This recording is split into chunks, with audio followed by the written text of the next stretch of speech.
com o nosso estudo. Na última reunião nossa, no nosso último encontro, nós conversamos até a questão 659, do Livro dos Espíritos, e terminamos conversando sobre aquela letra da música de Gilberto Gil, Se Eu Quiser Falar com Deus. E, da mesma forma, nós vamos seguir, analisando questões, não todas elas, mas analisando questões que possam nos trazer algum entendimento sobre essa ideia da lei de adoração. Bom, boa noite a todos, estou vendo aqui a Elza Rossi, lá de Londres, um prazer tê-la aqui conosco, muito obrigado pela sua presença entre nós aqui, Elza. E então vamos conversar. Nós já falamos sobre a ideia da prece ser agradável a Deus, quando ditada pelo coração. Falamos do caráter geral da prece, o pedir, o agradecer, o louvar. Fizemos uma justaposição com o que Jesus disse, grafado pelo evangelista Mateus, lá no capítulo 6 do Evangelho de Mateus, sobre o entrar no quarto, fechar a porta e orar em silêncio. Então fizemos a analogia das três fases estabelecidas na resposta da questão 659 do Livro dos Espíritos, com as três etapas também sugeridas por Jesus, que Mateus muito bem grafou no seu Evangelho. E aí então nós vamos para essa questão 660, Estou recebendo aqui a visita da Cissa, a cachorrinha do meu filho, acabou de chegar aqui, uma Shih Tzu belíssima, tá aqui conosco. Filho, tudo bem? Cumprimentando aqui meu filho que vem nos visitar, e aqui a Cissa, a cachorrinha.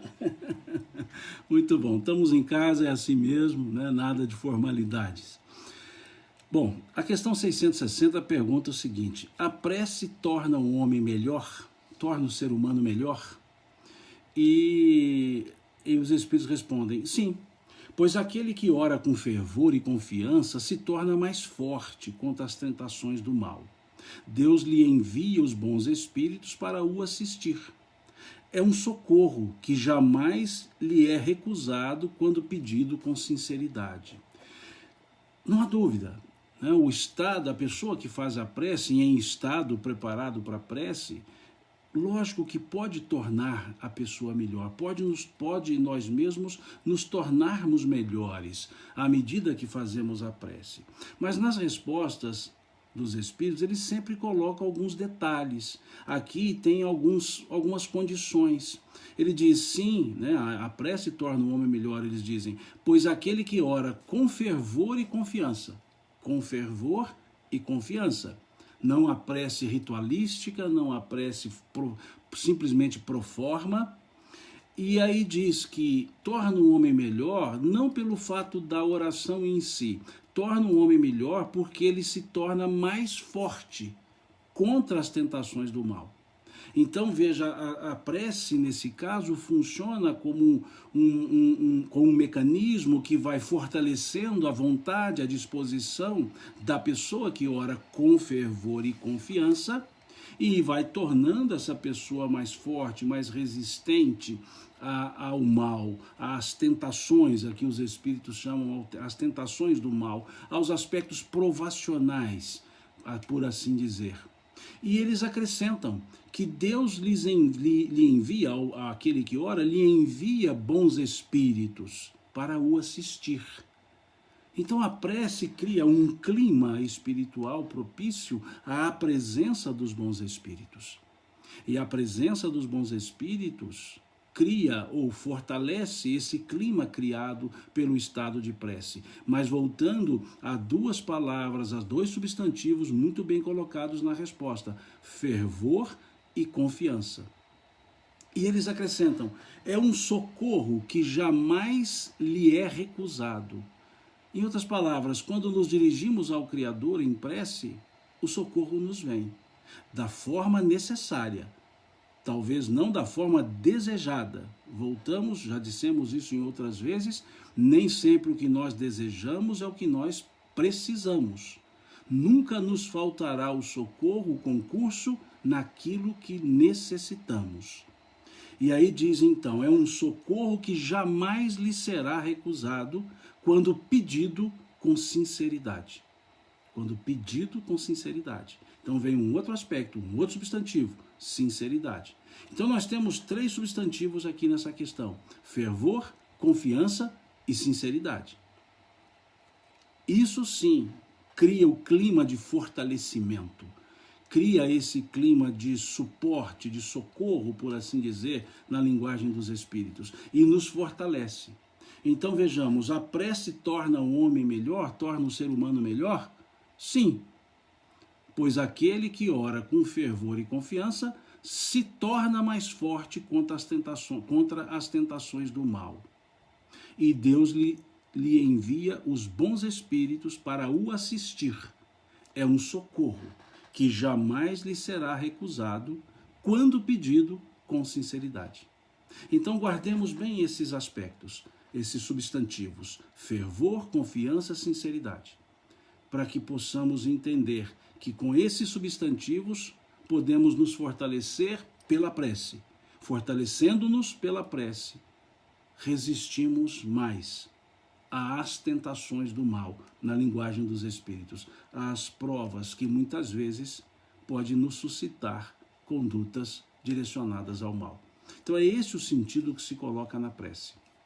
Agora, o interessante é que Kardec ele desenvolve todo um raciocínio com os espíritos, e uma pergunta, ou melhor, uma resposta, leva Kardec a uma outra pergunta, como que montando ou concatenando uma ideia. E a partir da resposta, que pode soar estranha, ele faz uma segunda pergunta, como que para harmonizar a resposta. Porque vejamos então essa questão 660, dizendo que a prece torna o homem melhor. Ele, em seguida, que é a 660A, ele pergunta, considerando que a prece torna o homem melhor, ele pergunta como é que certas pessoas, apesar de orarem bastante, têm mau caráter. São ciumentas, invejosas, impertinentes, carentes de benevolência e indulgência, e algumas vezes até mesmo viciosas. É lógica essa pergunta. Se a resposta é que a prece torna o homem melhor, por que tem pessoas que, embora orem bastante, são ciumentas, invejosas, impertinentes, carentes de benevolência, mau caráter, aqui diz a pergunta? É muito interessante essa pergunta. Por quê? Porque vem uma resposta com uma serenidade e, ao mesmo tempo, uma assertividade que nos faz entender de pronto. Respondem os espíritos: o essencial não é orar muito, mas orar bem. Veja que interessante essa resposta. O essencial não é orar muito, mas orar bem. E o orar bem nos devolve a resposta anterior: fervor, confiança, sinceridade. E nos leva à questão 658, quando a prece é ditada pelo coração. Então dizem claro, de forma clara os espíritos, o essencial não é orar muito, mas orar bem. O que nos leva a inferir que a prece não tem um aspecto quantitativista. A prece não é pela quantidade, a prece é pela qualidade, não na formatação da prece, na qualidade dos sentimentos colocados na prece. O importante não é orar muito, dizem os espíritos, mas orar bem. E eles seguem dizendo: essas pessoas acreditam que todo o mérito está na maior duração da prece e fecham os olhos para os seus próprios defeitos. Para elas, a prece é uma ocupação, um emprego de tempo, mas não um estudo de si mesmas. A ineficácia não é do remédio, mas da maneira como é aplicado. Ou seja, a ineficácia não está na prece, mas na maneira que ela é feita. Porque muitas pessoas utilizam a prece como se fosse uma justificativa para consertar no campo da espiritualidade os atos. Mas vejam o que eles dizem aqui: para essas pessoas, a prece é uma ocupação, um emprego de tempo, mas não um estudo de si mesmas. Um estudo de si mesmas. Pensemos nisso. Isso nos leva à ideia da questão 659 do capítulo 6 do Evangelho de Mateus, no entrar no quarto, no estado de consciência, para uma análise da própria pessoa, uma análise de nós mesmos. Nós nos analisando, melhor dizendo. Aqui diz, mas não se ocupam de um estudo de si mesmas. É isso que nós precisamos avaliar. É isso que está naquele, por assim dizer, aspecto tripartite, tríade da prece. Entrar no quarto, fechar a porta, orar em silêncio. Esse entrar no quarto, esse estado de consciência, esse pensar em Deus da questão 659 do Livro dos Espíritos, é justamente para esse estudo íntimo da consciência. Vejam, para elas a prece é uma ocupação, um emprego de tempo, mas não um estudo de si mesmas. Vejamos então que aqui a conjunção adversativa, mas quando que nós usamos uma conjunção adversativa num texto? Quando nós queremos mudar o rumo da conversa. Quando usamos o mas, porém, contudo, no entanto, entretanto, todavia, nós usamos as conjunções adversativas justamente para colocar que dali para frente o sentido será outro, será adverso. E é justamente o que coloca aqui. Para elas a prece é uma ocupação, um emprego de tempo, mas não um estudo de si mesmas. E sempre o que vem depois da conjunção adversativa é o ponto focal, é o ponto principal de uma análise textual. São importantíssimas as conjunções colocadas, principalmente as adversativas. E segue. A ineficácia não é do remédio, mas da maneira que é aplicado.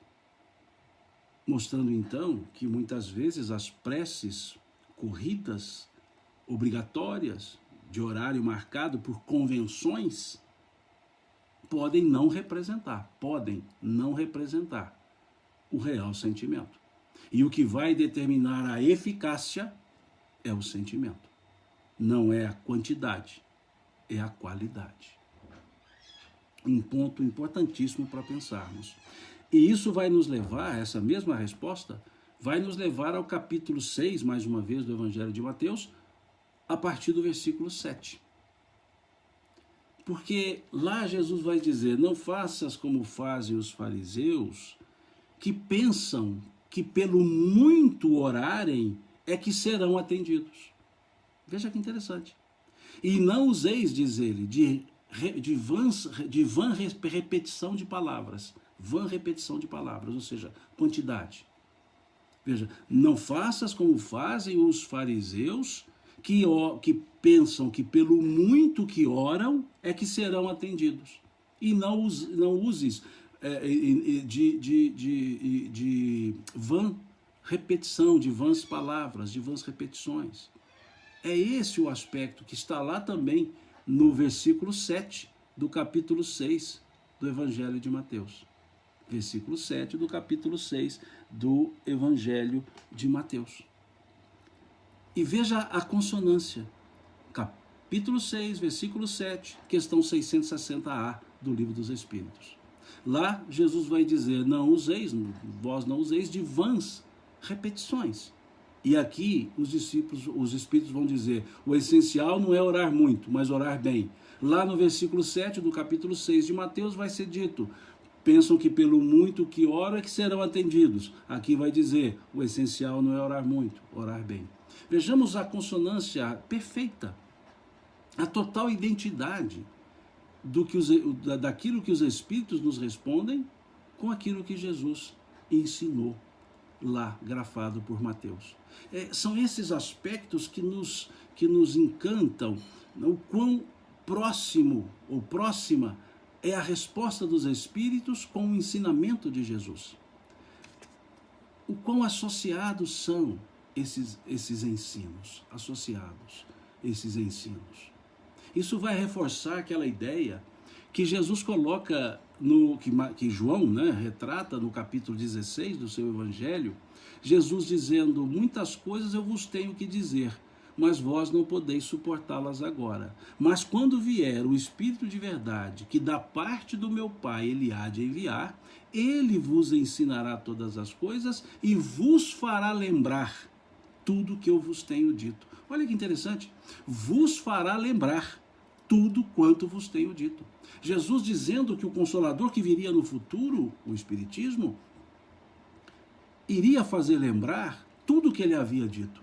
E é por isso que nós encontramos as consonâncias, as ressonâncias, as justaposições entre o que os Espíritos nos ensinam e o que Jesus ensinou. Trazendo numa linguagem mais recente, mais próxima ao nosso tempo, aquilo que Jesus falou. E desdobrando ainda. Porque ele disse, vos ensinará todas as coisas e vos fará lembrar tudo quanto vos tenho dito. E é isso que nós estamos vendo aqui. Vejamos o que está escrito aqui, o que Jesus ensinou lá. Perfeita. São elementos que nós dizemos que identificam a característica do Consolador, aquele que viria, né, eternamente, né? Porque aqui na sequência da fala de Jesus, ele diz, e vos fará lembrar tudo quanto vos tenho dito, porque não falará de si mesmo, mas daquilo que aprendeu do meu Pai, ou seja, da própria lei natural. Depois vai dizer que permanecerá conosco. Ali nós encontramos do capítulo 14 ao capítulo 16, ou seja, 14, 15 e 16 do Evangelho de João, nós encontramos 7 características do Consolador. Depois podemos um dia fazer um estudo sobre esse aspecto, sobre essas características. Mas o que eu quero chamar a atenção para agora é justamente esse ponto dito lá no capítulo 16 de Mateus, dito por Jesus, desculpa, capítulo 16 de João, dito por Jesus, que o Consolador faria-nos lembrar tudo quanto Jesus havia dito. Então o Espiritismo não se afasta, não se aparta dos ensinos de Jesus. E encontramos isso, um dos pontos, aqui nessa questão 660 do Livro dos Espíritos. Alguém colocou aqui que orar é falar com Deus? Sim, exatamente. O que falamos na reunião passada, na Maria, se não me engano, é o que falamos na nossa live passada, né? Que é esse o aspecto. Conversar com Deus. E não é uma conversa articulada, necessariamente articulada por vós. É uma conversa necessariamente sentida pelo coração, né? Esse aspecto que nós temos que observar. Aqui, vejo Paulo Almeida, ele coloca aqui no Face alguns versículos, né? Nós trabalhamos esses versículos na nossa última live, né? O capítulo 6, versículo 6 de Mateus, sobre entrar no quarto, fechar a porta. Muito boa a lembrança dele aqui, colocando aqui para ficar inclusive gravado, né? Para a gente sempre se lembrar disso. Valeu, Paulo, muito obrigado, viu? E vamos seguindo. Questão 661. Poderemos utilmente pedir a Deus que perdoe as nossas faltas? Interessante isso. Podemos pedir. Outro aspecto, quando a gente vai interpretar, né, nós olhamos verbos, olhamos pronomes, olhamos tempos verbais, olhamos advérbios, e aqui nós temos na pergunta uma forma adverbial interessante. Aqui diz, poderemos utilmente pedir a Deus que perdoe nossas faltas? Não é só, na pergunta não é, poderemos pedir a Deus que perdoe nossas faltas? Não, há uma característica adverbial colocada na pergunta. Poderemos utilmente, é um advérbio, poderemos utilmente pedir a Deus que perdoe as nossas faltas? Então a pergunta, o núcleo da pergunta no verbo perdoar, mas também no aspecto do advérbio utilmente. Porque esse advérbio utilmente vai nos fazer ler a resposta buscando justamente o elemento de utilmente, de utilidade. Então é preciso que na pergunta percebamos o advérbio e percebamos o aspecto do verbo, por assim chamar, nuclear, esse ponto nuclear da pergunta. Então, podemos utilmente, e aí vem um outro verbo, pedir a Deus que perdoe as nossas faltas, vai para aquele caráter lá da prece da questão 650, da questão 659, que diz: pode-se louvar, agradecer ou pedir. Aqui vem um aspecto. Poderemos pedir, ou poderemos, melhor dizendo, utilmente pedir a Deus que perdoe as nossas faltas? E vejamos a resposta dos Espíritos. Vejam, Deus sabe discernir o bem do mal. A prece não esconde as faltas. Olha que interessante, lógico. A prece não esconde as faltas. Aquele que pede o perdão de suas faltas, só o obtém, mudando de conduta. Olha que interessante. Então vejamos esse núcleo aqui, mudar de conduta. Veja, aquele que pede o perdão de suas faltas, só o obtém se mudar de conduta. Se mudar de conduta. Um aspecto de condicionante, se, e mudar de conduta. O mudar de conduta liga-se ao utilmente da pergunta. O utilmente, o advérbio utilmente da pergunta tem o elemento ressonante na resposta com a expressão mudar de conduta. Então, podemos pedir a Deus que perdoe nossas faltas? Sim. Podemos pedir utilmente a Deus que perdoe nossas faltas? Sim, desde que mudando de conduta. Olha que interessante. E eles já começam dando uma explicação. Deus sabe discernir o bem do mal. Deus sabe discernir. E a prece não esconde as faltas. Agora, se eu proponho a mudança de conduta, se eu mudo a conduta, esse é o aspecto da utilidade do pedido. O pedido só será útil mudando de conduta. Veja que interessante. Por isso que a gente não pode fazer, mas não pode, poder pode, não devemos fazer uma leitura cursiva, corrida. Nós precisamos meditar na pergunta, precisamos entender o que é a pergunta. Porque uma pergunta dessas não é uma pergunta solta no ar, ela foi elaborada, ela foi elucubrada para que pudesse trazer dos Espíritos uma resposta completa. Então, a qualidade da pergunta vai favorecer a intensidade e qualidade da resposta. Então, não tenhamos pressa em analisar a pergunta primeiro, para depois ir à resposta. É preciso que nós percebamos primeiro o que se está perguntando. O que se está perguntando? E aqui o que se está perguntando? O que se está perguntando aqui? Se podemos pedir utilmente a Deus o perdão, que perdoe nossas faltas. Utilmente. Pedir por pedir? Sim. Mas aqui foi colocado o advérbio utilmente. Pedir utilmente. E aí, da resposta, o que se liga ao utilmente é a expressão mudar de conduta. Então voltemos à pergunta e à resposta lida para a gente perceber a profundidade e a beleza dessa resposta, ou da própria pergunta. Poderemos utilmente pedir a Deus que perdoe as nossas faltas? Deus sabe discernir o bem do mal. A prece não esconde as faltas. Aquele que pede a Deus o perdão de suas faltas, só o obtém se mudar de conduta. As boas ações são a melhor prece, porque os atos valem mais do que as palavras. Olha que interessante.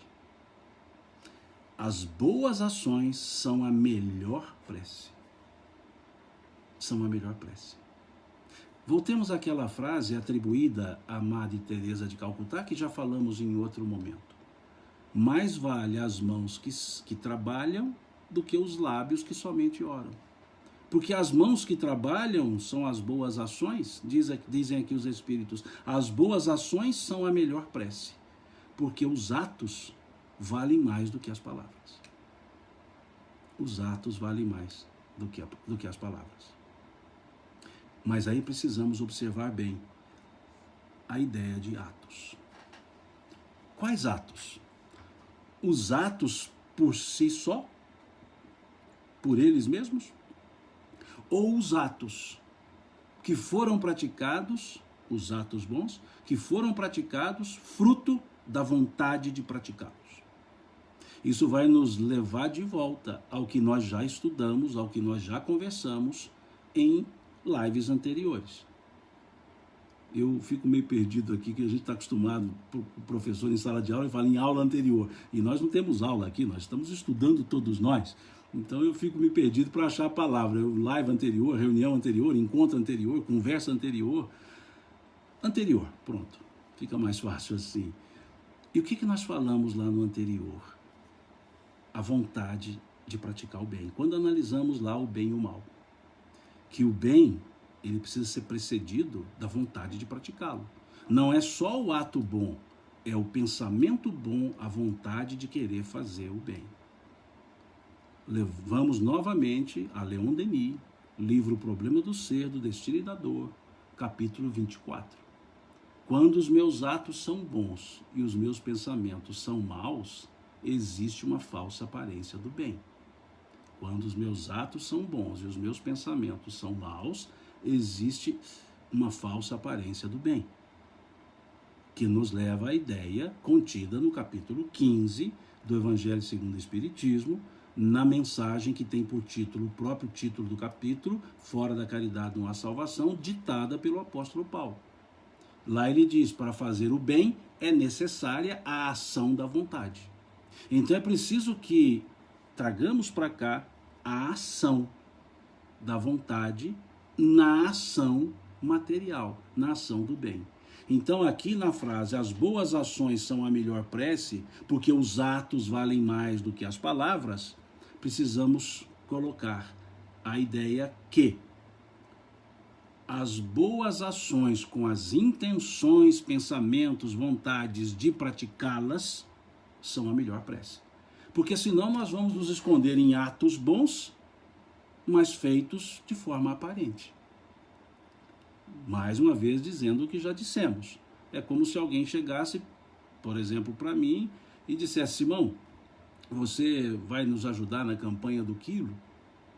E eu digo, lógico que eu vou, afinal eu sou o vice-presidente do centro, se eu não for, o que vão falar a meu respeito? O ato visto pelos outros será bom, mas o motivo real de eu ir não é a vontade, é a aparência. Então aqui, para que de fato as boas ações sejam a melhor prece, é preciso que as boas ações sejam feitas, praticadas, devidamente irrigadas com a vontade de praticá-las, ou a vontade em praticá-las. Isso é o que está aqui na questão 661. Voltemos a lê-la por completo. Poderemos utilmente pedir a Deus que perdoe as nossas faltas. Deus sabe discernir o bem do mal. A prece não esconde as faltas. Aquele que pede a Deus o perdão das suas ofensas só obtém se mudar de conduta. As boas ações são a melhor prece, porque os atos valem mais do que as palavras. Eu estou lendo aqui, pode ser que alguém acompanhe aí a leitura pelo o Livro dos Espíritos e dá um pouco de diferença na tradução. Óbvio, vai depender do tradutor, da tradução. Eu uso aqui uma tradução do Evandro Noleto, que eu acho muito boa, até porque essa edição aqui foi uma edição comemorativa dos 200 anos, e aí então ele utiliza muitos prefácios e pós-fácios que foram colocados depois da segunda edição, pós-fácios e prefácios de Kardec.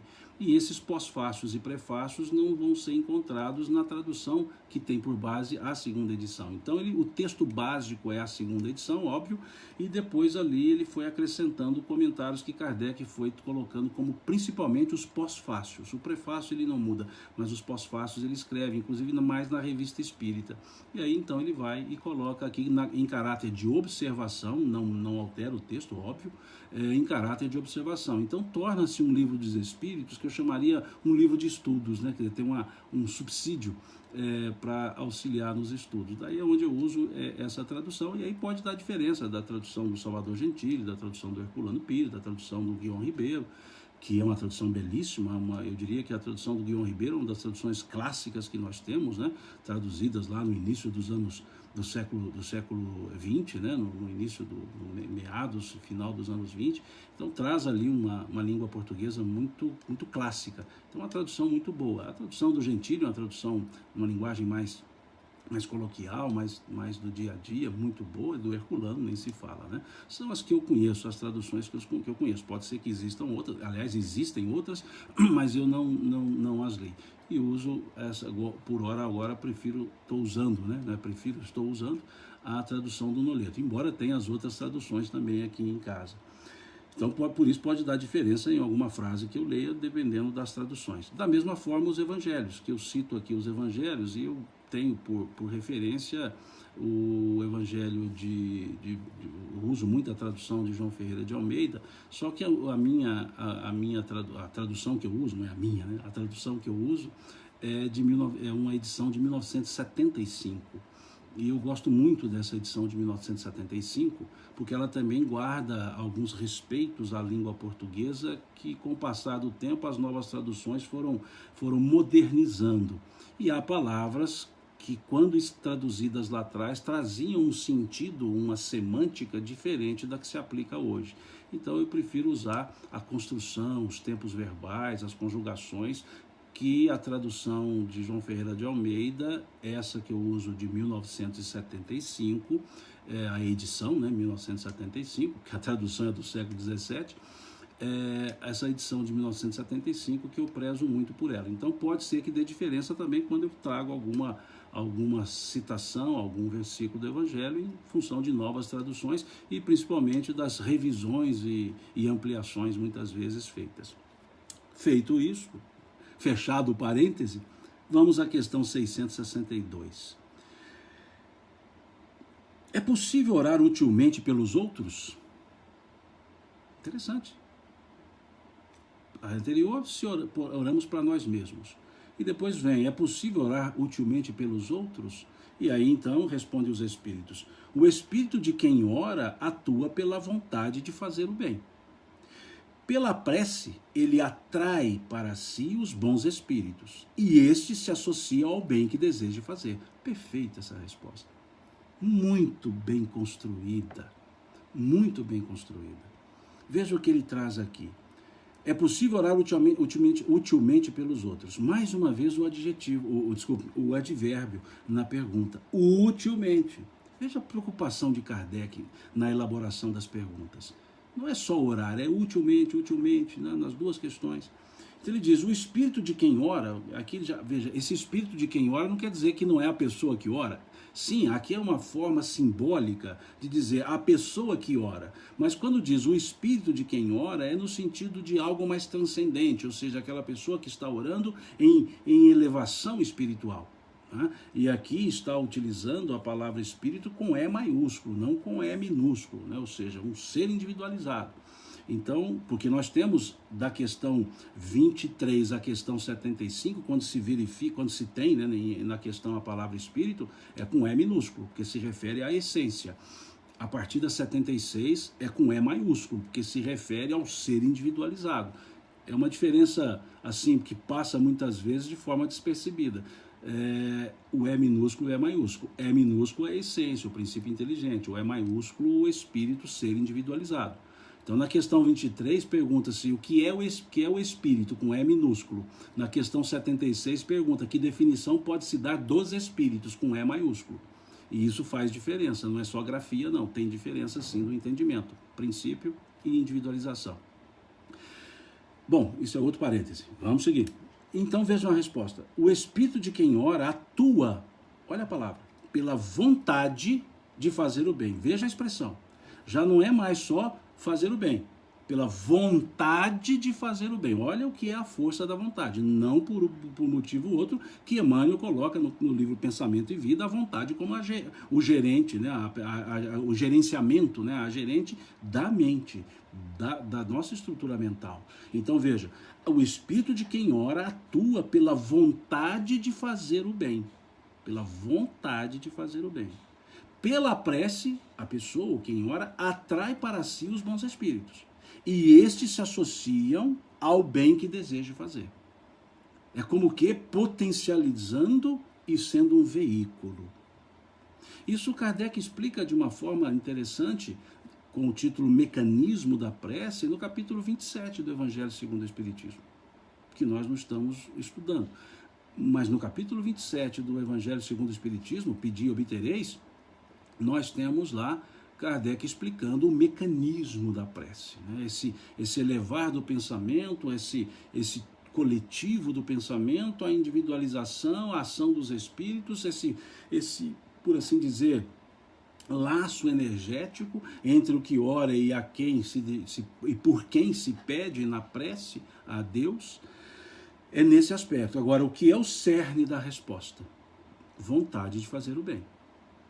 Então não é orar utilmente pelos outros para que eles se distanciem de nós. Do tipo, Deus, pelo amor de Deus, tira esse da minha vida. Não, a ideia não é essa da prece. É pedir utilmente às pessoas. Né? Utilmente pelas pessoas, melhor dizendo. Então esse é um ponto que está muito claro. E Kardec faz um comentário. Aqui já é comentário de Kardec. Possuímos em nós mesmos, pelo pensamento e pela vontade, um poder de ação que se estende muito além dos limites da nossa esfera corporal. Olha o que Kardec escreve. É um comentário de Kardec. Possuímos em nós mesmos, pelo pensamento e pela vontade, um poder de ação que se estende muito além de nossa esfera corporal. Olha que interessante. Esse ponto nós precisamos avaliar. Esse ponto precisamos. Pela vontade, pelo pensamento, temos forças, temos um poder de ação, diz Kardec. Poder de ação que vai além da esfera corporal. Aí nós entendemos nesse comentário de Kardec, porque é como se ele analisasse a resposta dizendo o espírito de quem ora. Porque a resposta poderia ser simplesmente aquele que ora, a pessoa que ora. Mas em vez de dizer aquele que ora, a pessoa que ora, os espíritos disseram o espírito de quem ora. E Kardec foi percebendo isso, ele vem na observação e vai dizer, analisar justamente que quando se tem o pensamento e a vontade na ação, nós temos um poder de ação que se estende além dos limites da nossa esfera corporal, além do espírito da esfera corporal. E sigamos. Questão 663. Deixa eu só fazer uma pergunta, porque a gente vai falando, e o ritmo que estamos adotando, né, o que estou desenvolvendo, a forma de falar, a maneira de explicar, muitas vezes voltando, está bom assim? Está inteligível? Querem que mude? Podemos seguir dessa forma? É só uma resposta mais como um feedback para eu saber como desenvolver, né? Como continuar desenvolvendo essa forma de nós aqui estudarmos em conjunto, né?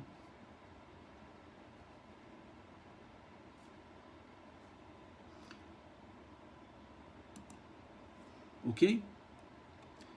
Então vamos para frente. Vamos mais. Questão 663.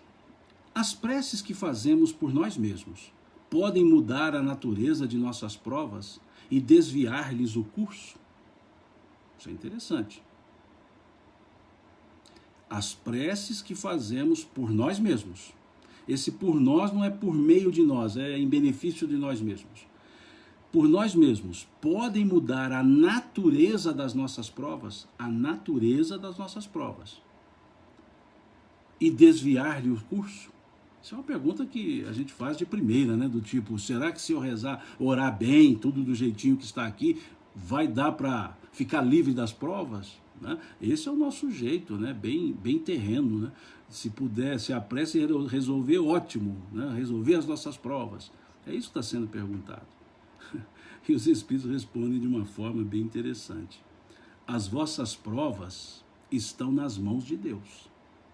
As vossas provas estão nas mãos de Deus. E existem algumas que devem ser suportadas até o fim. Isso vai nos levar àquela ideia de tornar um homem melhor, a questão 660. Se nós oramos com fervor, confiança e sinceridade, nós nos fortalecemos. Então, nos fortalecendo, desenvolvemos melhor, ou desenvolvemos-nos melhor nas provas que não podem ser afastadas. Então veja, as vossas provas estão nas mãos de Deus, e existem algumas que devem ser suportadas até o fim. Deus, porém, sempre leva em conta a resignação. Olha a palavra, resignação. Nós encontramos o sentido da resignação na segunda bem-aventurança, lá do capítulo 5 do Evangelho de Mateus. Nós encontramos o sentido da resignação lá nas bem-aventuranças, na segunda. Bem-aventurados que choram, porque serão consolados. E ela sucede à primeira bem-aventurança, óbvio, já que ela é a segunda, a bem-aventurança, bem-aventurados os humildes, ou seja, os pobres pelo Espírito. Então, em sendo humilde, entende o que é o sofrimento e resigna-se ante a ele. Então, bem-aventurado aquele que resigna-se ante as dificuldades. Bem-aventurados que choram, porque serão consolados. Resignação. Então, é um ponto, é uma frase forte que está aqui. Deus, porém, leva em conta a resignação. A prece atrai para vós os bons espíritos que, ao vos darem força de suportá-las com coragem, faz que elas vos pareçam menos rudes. Aquelas que precisamos suportar até o fim. Veja que interessante. Vossas provas estão nas mãos de Deus e existem algumas que devem ser suportadas até o fim. Deus, porém. Mais uma vez, a conjunção adversativa. Nesse sentido, para dar um rumo à frase, à resposta, que nos acalma.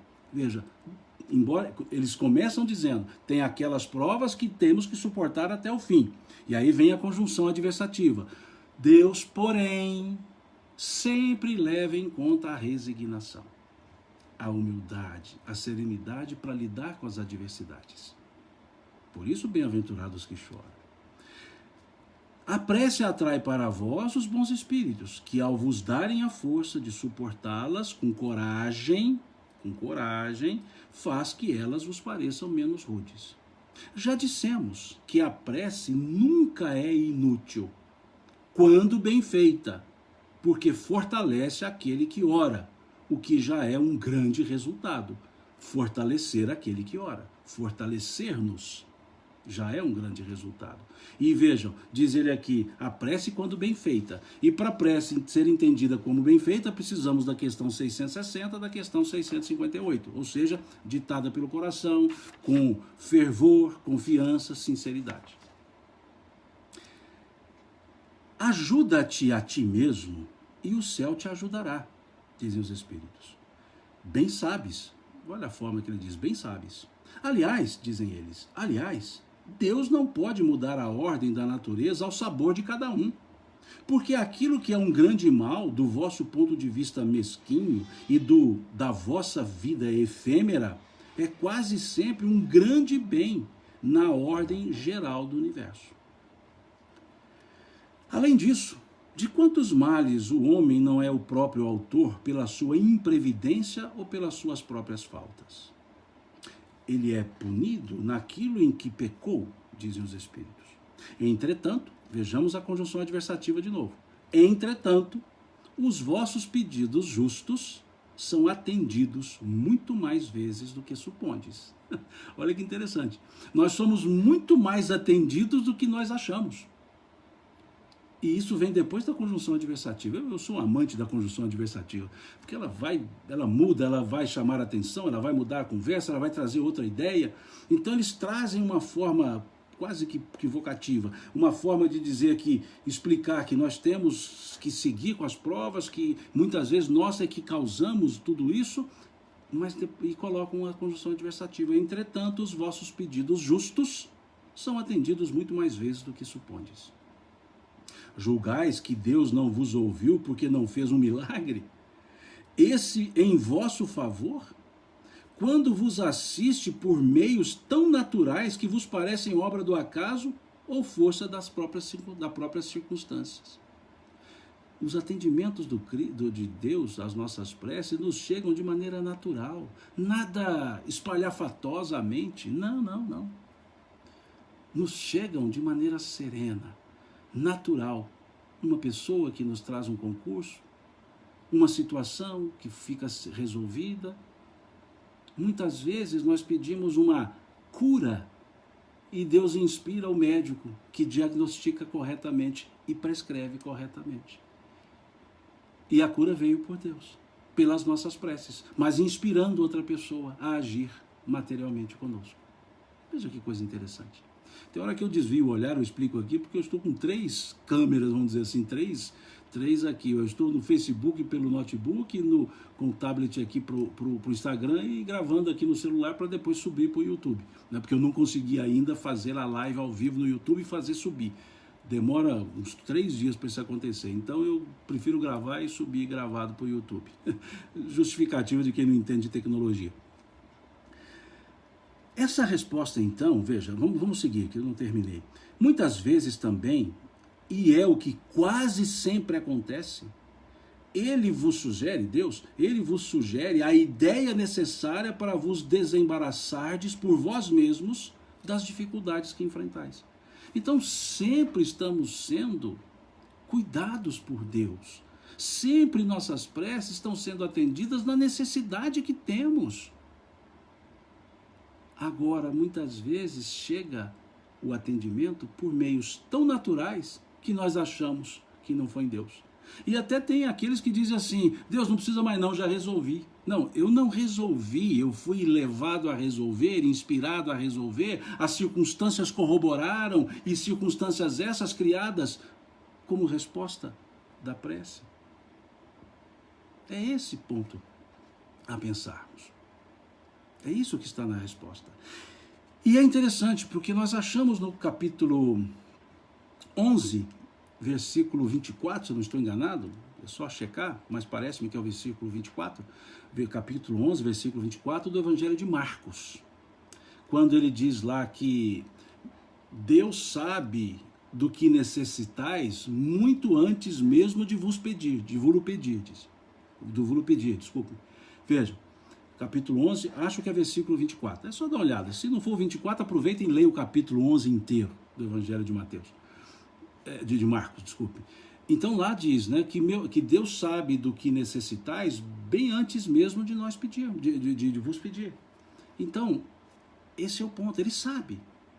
E as leis de Deus não ficam à nossa mercê.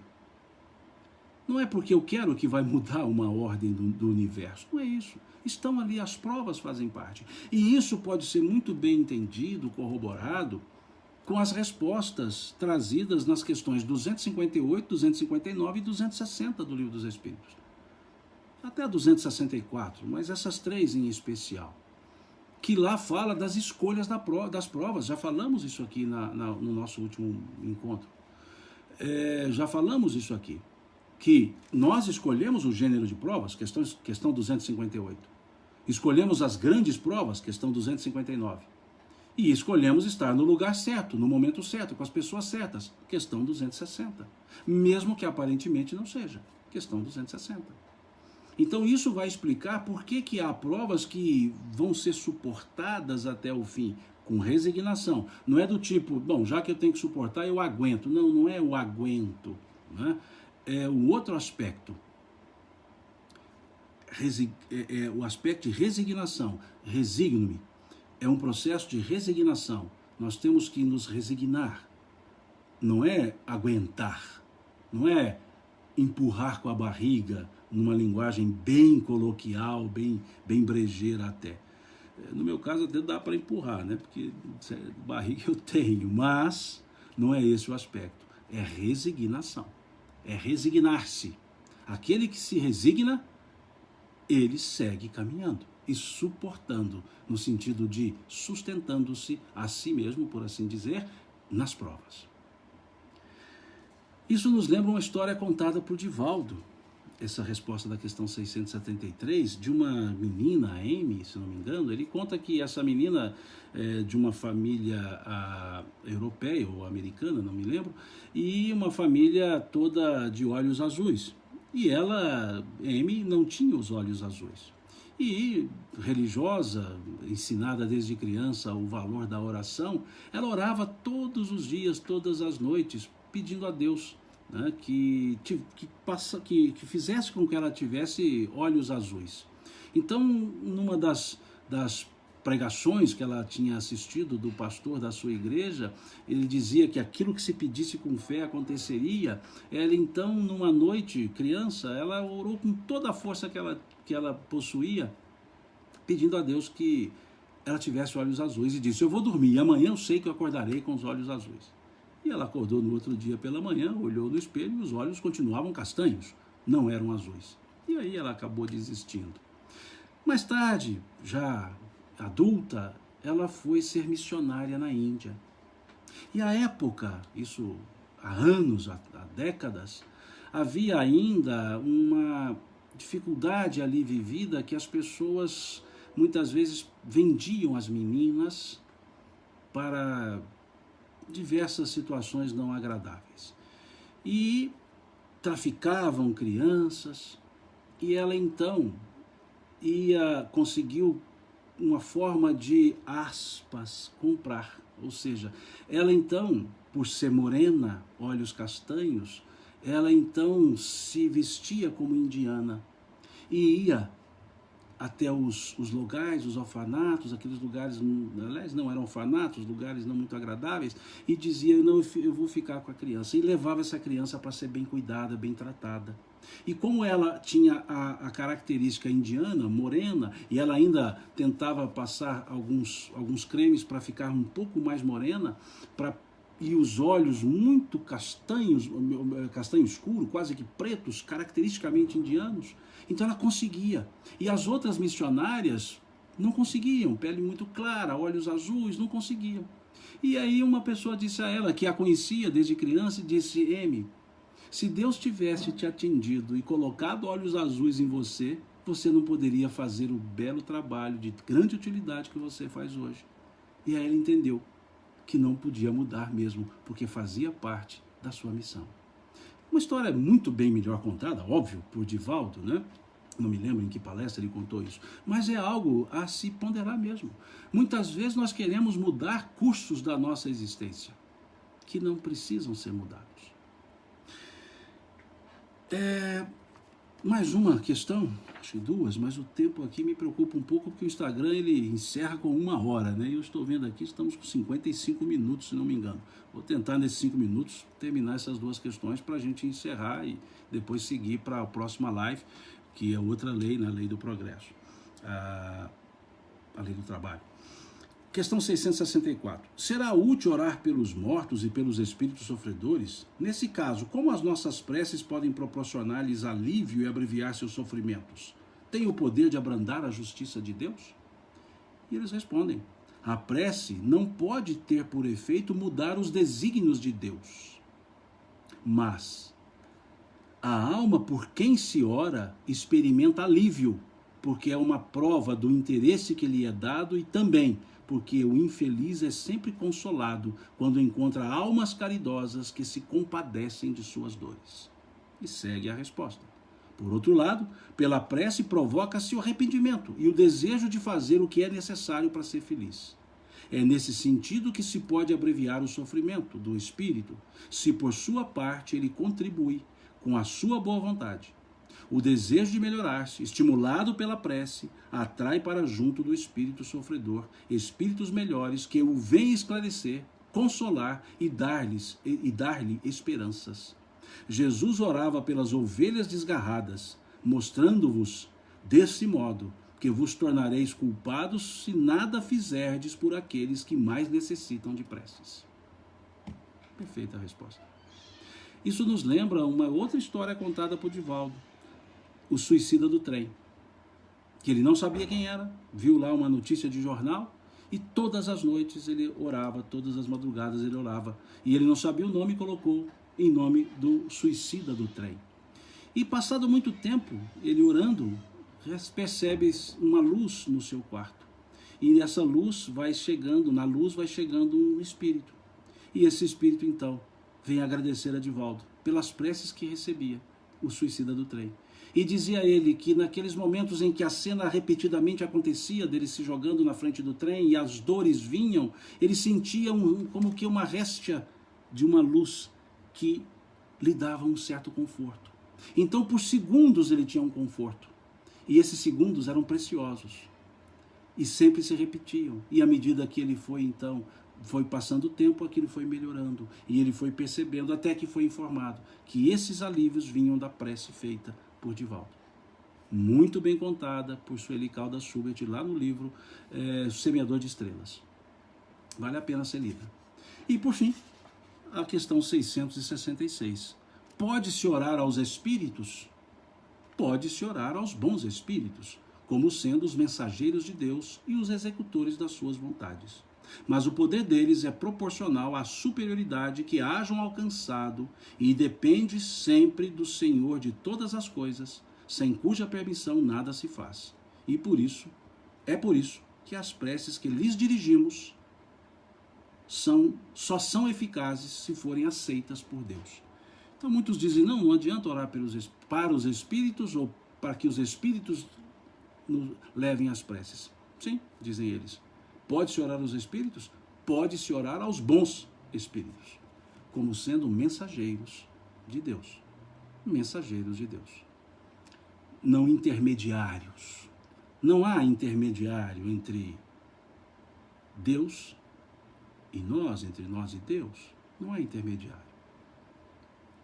Mas há mensageiros que podem muito bem daqui para lá e de lá para cá, como o mensageiro Gabriel conversando com Maria, o mensageiro Gabriel conversando com José, o mensageiro Gabriel conversando com Zacarias, o mensageiro Gabriel conversando, ou aí não é Gabriel, os mensageiros chamados anjos conversando com os pastores.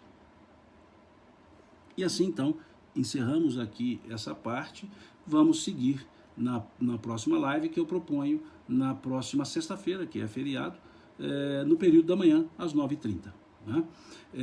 Tem 1 minuto aqui no Instagram para que caia a live. Agradeço a todos vocês aqui do Instagram.